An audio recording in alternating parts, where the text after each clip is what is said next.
Well, the big vote's coming up on the repeal, or is it really a repeal of Obamacare? We're going to be breaking that down.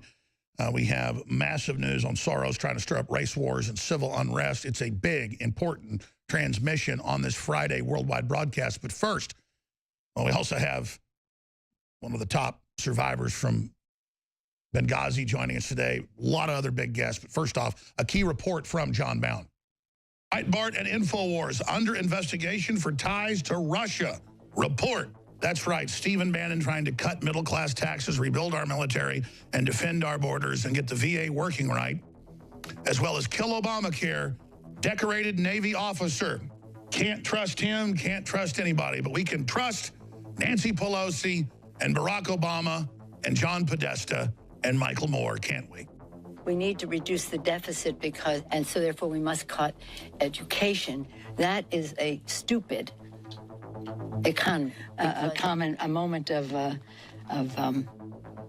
what? A moment of comedy, of goodwill. But this budget is really a slap in the face of the future. And a Barack Obama Day will not be celebrated in the former president's home state. Lawmakers in Illinois voting down the proposal to honor his birthday as a state holiday on August 4th. I would just add, this should be of concern to everyone that the Russians are trying to influence our election. But I'll answer your question directly, which is, as she said all throughout this campaign, she will crack down on Wall Street. She said it there's nothing that she hasn't said in private that she doesn't say in public.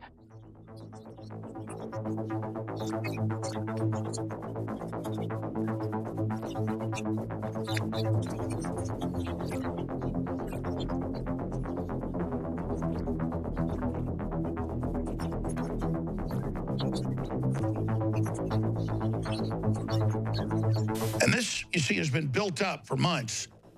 At first, they came out and said, oh, the Russians stole the election, it'd be too much. But I told you they were going to build it and build it until they say that Breitbart's Russian, Stephen Bannon's Russian, I'm Russian, and Trump's Russian.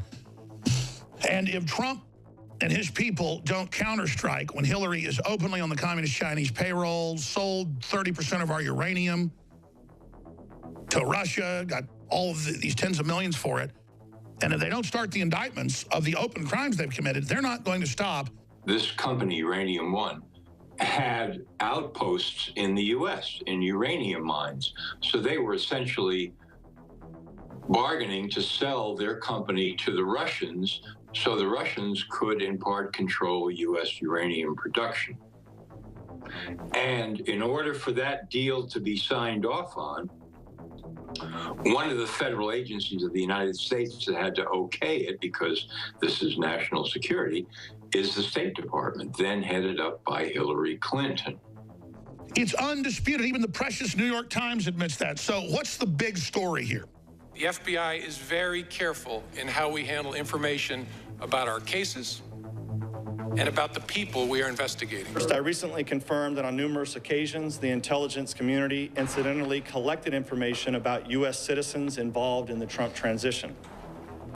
Details about U.S. persons associated with the incoming administration, details with little or no apparent foreign intelligence value. The House Intelligence Committee will thoroughly investigate surveillance and its subsequent dissemination, who was aware of it, why it was not disclosed to Congress, who requested and authorized the additional unmasking, whether anyone directed the intelligence community to focus on Trump associates, and whether any laws, regulations, or procedures were violated. And the globalists of the traitors, they're the outside group that has come in and taken over the country. And here we are, not just in the United States, but worldwide, saying kick the oligarchs out, kick the globalists out. And to claim it's Russian is the most ridiculous thing on earth. But they don't care. Once it's discovered to be elite, unelected, above the law, tax exempt, diplomatically immune, totally corrupt, the new royalty, we reject Kim Jong-un.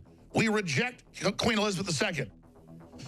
We reject George Soros and the new royalty at the UN. We're done. Well, it's breaking all over the news. They have the smoking gun proof that Obama did spy on the president. It's exactly how we told you he did it.